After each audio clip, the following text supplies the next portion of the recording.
In shape, 145. In shape. You know what I mean? So this is different from a Crawford coming up to 168, but we know his walk around weight is probably 170, 180. Tank Davis' only shortcoming, pun intended, is his height. He's 5'5" with a 67-inch arm reach. But as you can see here, he's working on his versatility. Terence Crawford reportedly paid a visit to Gervonta Davis ahead of his much-anticipated fight with Jake Paul, offering him valuable insights and training tips. The two elite fighters were said to have exchanged techniques and discussed ring strategy, showcasing genuine mutual respect. Crawford expressed strong support for Davis, praising his exceptional skill, discipline, and determination. He even added that if Davis ever wished to face him in the future, he would welcome the challenge, not out of rivalry, but out of deep respect for the sport of boxing. Gervonta Davis speaking about you. Is that ever a possible fight? Yeah, if he want to dare to be great, he can be like all the other fighters that moving up 2 weight classes, daring to be great. You would fight him. And tell him come up there. He got to come to win 54. He said I got a glass chin, so tell him come and touch it. Wow. Gervonta said you got a glass. He said I got a glass chin. Tell him come and touch it. At 147? At 147. I'll make 147. Ooh, see, oh man. You gonna have a pre camp. And then what the people gonna say? Oh, he's beating up on little guys. I don't know. Gervonta Davis appears to be taking inspiration from Terence Crawford, one of boxing's most technically gifted fighters. Crawford's meticulous preparation for Canelo Alvarez drew attention for his seamless stance switches, flawless balance, and unpredictable rhythm. Now, Tank seems to be applying a similar approach. Recent training footage shows him experimenting with dynamic footwork, shifting angles, and even switching stances mid-combination, something rarely seen from him before. Analysts suggest Davis isn't just learning from Crawford but also drawing influence from Jaron "Boots" Ennis, known for his mastery in both stances. This evolution hints at Tank's plan to shock fans and opponents alike in his upcoming bout with Jake Paul. Right. This is scary. Gervonta Tank Davis is working on his versatility. We already know he has that ultimate equalizer, that special God-gifted one-punch knockout power. But he also can box. Gervonta Tank Davis, he's very durable, has a chin, never seen him visibly hurt. Gervonta Tank Davis also has great footwork and foot placement. And here you see Gervonta Tank Davis' only shortcoming, pun intended, is his height. He's 5'5" with a 67-inch arm reach. But as you can see here, he's working on his versatility. He's now working on fighting orthodox. He's naturally a southpaw. Now he's working on fighting orthodox. Great switch hitters, no Diddy, in the sport of... Showbiz the Adult, a respected boxing commentator, emphasized that the fight between Tank and Jake Paul must deliver genuine excitement to survive public scrutiny. He warned that if the bout turns into a light sparring session where both fighters play it safe to avoid embarrassment, it would be disastrous for their reputations. Fans expect aggression, not caution. A lack of action would instantly ruin their credibility and make audiences lose interest in ever watching them again. With both fighters commanding massive followings and high expectations, Showbiz stressed that the match must showcase real competitiveness and intensity, or risk killing all the hype. Ending. It could be career ending. Jake Paul can end his whole shit. That's the fact. Tank can end Jake Paul's whole shit. And if that fight is meh, and it's just a sparring session that's tit for tat, their shit's over. Because people gonna be pissed that it's exactly what they expected it to be. They can't do that. If they do, their career's ruined. Jake Paul's career's ruined, and Tank. If they make it meh and just touch, both their brands suck. That's the black two sugars. You mess around and that bell ring, and you see little Tank, and you see Big Jake, and he's throwing a jab, and little Tank making a miss, and bam! And y'all gonna be like, whoa! Say I'm lying. Y'all, you know what? Yes, say I'm lying. Please say I'm lying. But y'all gonna be right there, cheering, because you ain't never seen nothing that damn bizarre. Even De La Hoya versus Shaq had headgear, and Shaq ain't a boxer. That right there, fireworks. Because you're going to be holding your breath, especially Tank fans. I'm going to be like, don't hit Tank. You're going to see Tank little ass legs. You're going to, and big ass Jake, big legs, and big ass head. Ram. Watch. Y'all talk all that shit now because y'all love talking shit. Y'all love hating on things until you see it. Like women back in the 90s. I remember my sisters back in the 90s. You ain't that cute. You ain't all on your shit. That's what y'all do. Y'all talk shit, but y'all the first ones there. Keith Thurman highlighted an undeniable truth about Gervonta Davis and his critics. He noted that the same people who constantly bash Tank are the ones who never miss his fights. They claim his performances fall short, yet they continue to tune in every time he steps into the ring. According to Thurman, this ironic behavior proves that even his harshest critics contribute to his success. Their constant attention, whether positive or negative, only fuels Davis's fame. Each time they label his fights disappointing, they unintentionally amplify his name and keep his star power burning bright in the boxing world. Really not happy with Tank. First off, don't watch Tank. Don't do it. You know what I'm saying? You support it, then what you doing? You can't not support and support at the same time, right? So if you're a boxing purist, then this fight with Roach is really more for you. It's going to be more up your alley, you know? If you just like all entertainment, all fights, all hypes, all everything, then you're going to want to tune into the Tank and Paul show there, you know, because that's all for entertainment. Was it for entertainment purposes only, right? It's just say like somewhere in the small print of the promotion for entertainment. Don't do this at home, kids. You know, fine. Disclaimer. Yeah, disclaimer. For entertainment purposes only. You know, so you know, it's money making purposes only.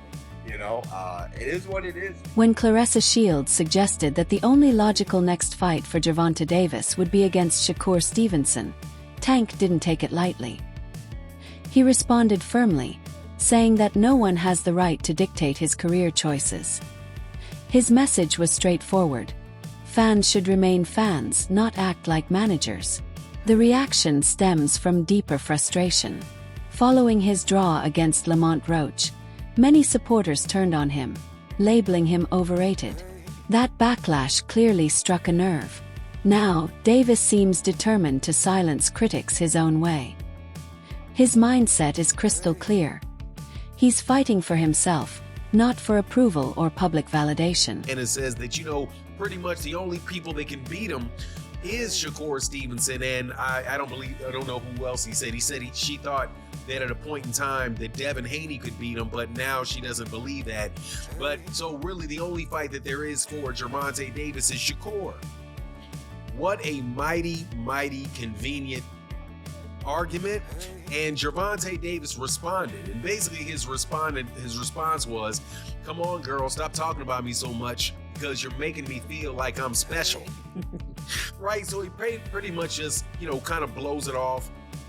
But I really think that there's something much deeper going on here, and it is that this, and I said it again, I said it in another video, I'll say it in this one, the Bud Buddies. The Bud Buddies are a crew of boxers that all hang around and worship Terence Bud Crawford, and the main two members of it, besides the people that are actually in Terence Crawford's camp, as fighters are Shakur Stevenson and Clarissa Shields, without a doubt. Clarissa Shields is a huge backer of Terence and a huge backer of Shakur Stevenson. At the end of the day, the only thing she really cares about is what's in the best interest of Shakur Stevenson. And anything and everything she say is angled that way to get Gervonta Davis to do something that Shakur Stevenson wants him to do, which is really do all the hard work, and then be there for Shakur Stevenson to become a star at the end of it.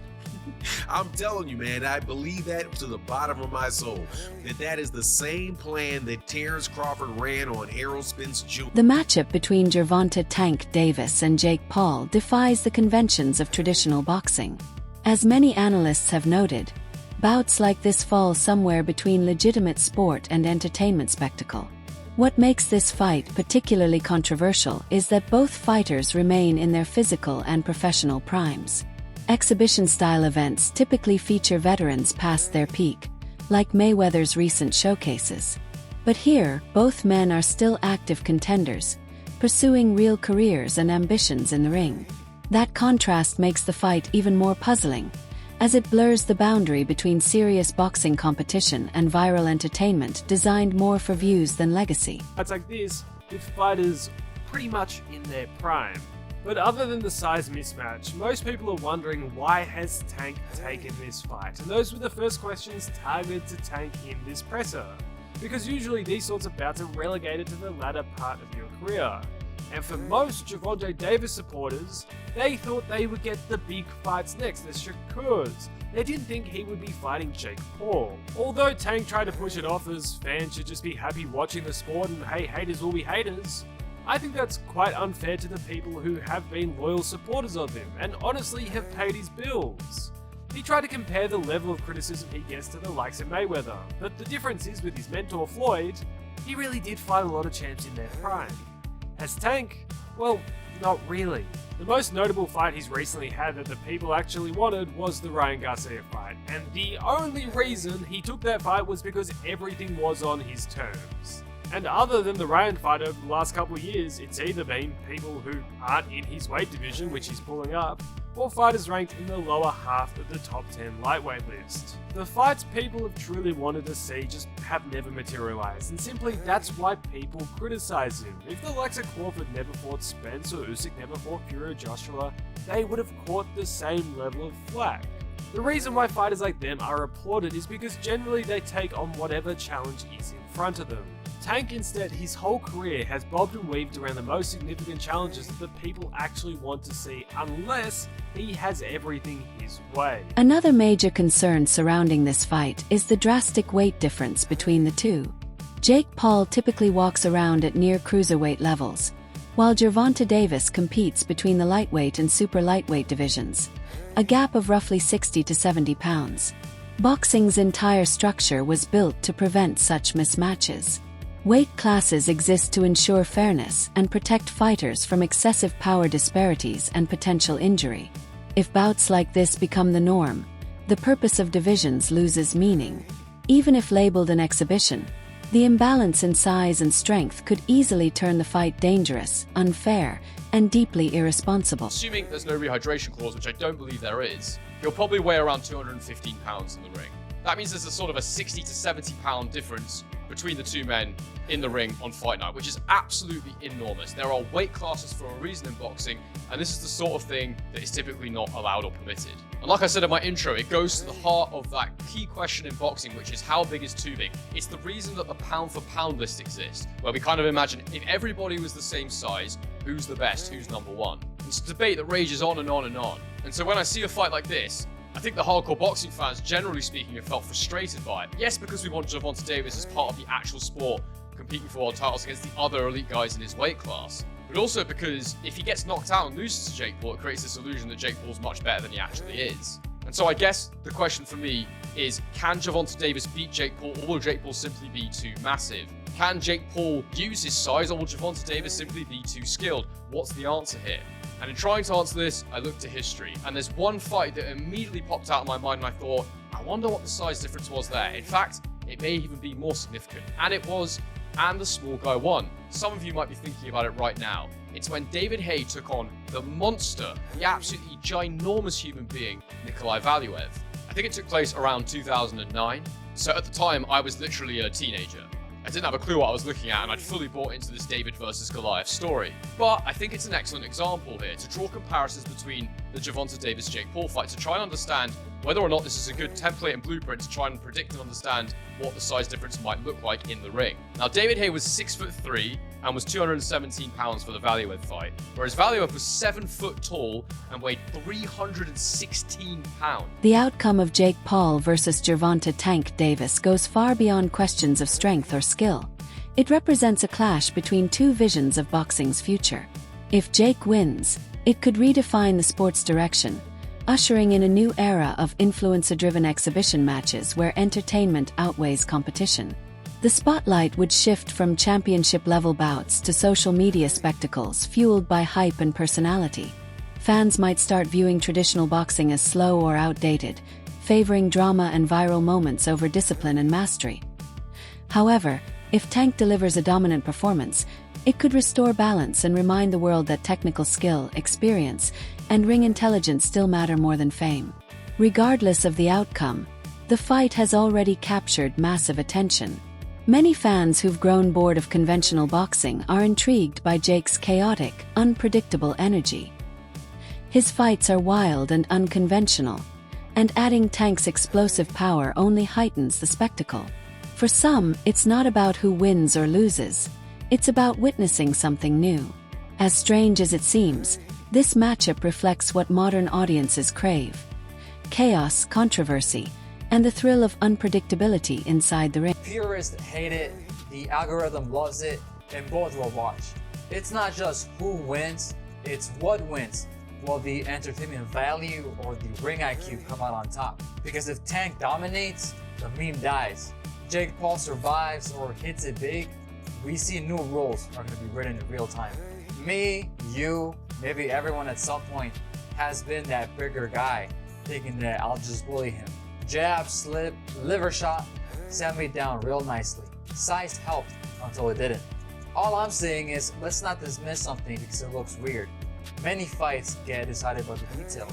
Feet before fists, timing before muscle, discipline before clout. Look, Tank wins if he stays Tank. He's built on patience, traps, explosive counters. That's hell for a tall guy who gets eager. Jake's long jab is the gate, but Tank's head movement is the key. Once he times it, the door's getting open and the furniture is going to get rearranged. Think locksmith versus padlock. Big padlock looks scary until the right tool clicks once. Jake throws that overhand like he's bowling with his shoulder. Effective, but you don't see. Promoter Eddie Hearn offered one of the sharpest takes on the upcoming matchup, stating, "Boxing and entertainment are two completely different things, and when you mix them, the sport loses its identity."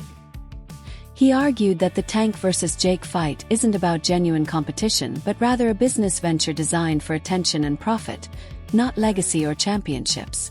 Hearn warned that normalizing such events could seriously damage boxing's credibility. His words carry weight, as he's witnessed firsthand how quickly entertainment-driven bouts can overshadow legitimate championship fights within the sport. Said that there was a chance that Jake would fight in November. I think, wasn't I the one that broke Jake Paul against Gervonta Davis 6 months ago or something? I knew that they'd agree that deal. I didn't know they were about to announce it then, but I did know that they'd agreed that deal previously. So I don't like it, if I'm honest. I mean, I think we need to really differentiate between boxing and an entertainment concept, and that's what that is. It's a freak show, it's entertainment, it's a lightweight fighting a cruiserweight, you know, with, I don't know, is it bigger gloves and certain minutes per round, I don't know what it is, but you know, I understand the market and I understand this freak show shock kind of the world mentality of people potentially tuning in. Is that a step too far? Maybe. I mean, I hated Jake Paul against Mike Tyson, but it did massive numbers. I hate Jake Paul against Gervonta Davis. It'll probably do massive numbers. So that's when you really have to differentiate yourself between, just because you don't like it doesn't mean it isn't going to do good business. Former champion Sean Porter offered a more personal take on Jake Paul's rapid boxing rise. He explained that most fighters who accept Jake's offers do it for financial reasons, not respect. The paydays are huge, and few boxers can turn them down. Still, Porter believes Jake hasn't earned genuine admiration within the boxing community. The respect he receives is mostly surface level, People applaud his promotional genius, not his in-ring ability. Jake's team knows how to create hype, but true recognition in boxing only comes from fighting and defeating elite competition, something money alone can't secure. Porter added that this entire event highlights boxing's growing shift toward business over legacy. For Jake, the fight is another chance to prove he can hang with legitimate professionals. For Gervonta "Tank" Davis, it's a test of how far his brand can extend beyond the sport itself. Both men are marketing giants, but while Jake thrives on spectacle, Tank continues to build his. I like when it's all said and done, and when you guys go off, they go into the next man. So if y'all can make a big payday, go get that payday. The sport of boxing don't love you, that's the problem with this sport. It's like what Jake Paul did, man. It's crazy, but people getting paid off of it. Yeah. So if he can call any one of y'all out and y'all can get that payday, I say go get it, baby. I'm not mad at it. For me, and I'm not mad at this move at all for Tank Davis, but I think when it comes to boxing fans, there's an essence that comes with this sport, and it's an essence that hasn't been lost, unlike other sports. For an example, with football, we come from the hitting days. Yeah. Can't hit nowadays, you know what I mean? So boxing hasn't lost its essence, you know. They're trying to make it safer and all those sorts of things, but there's still this pureness to boxing that really doesn't exist in sports anymore, but it's still there with boxing. I think that's why people have such a problem with this kind of move from Tank Davis. Is it more the heart? How do you guys feel in boxers? Man, like once you hear the numbers, I'm like, they're talking, like I don't know the official one, they're talking about 100 mil. Damn. They're talking about these insane numbers. Like I'm gonna be like, don't take that. I'm not gonna tell another man not to take that type of check, especially for something like that. It's not on your official record. It's an exhibition. I'm not gonna lie here and act like I'm not gonna say yes to 100 million or something like that. That's it for today's video. Stay tuned for the next one.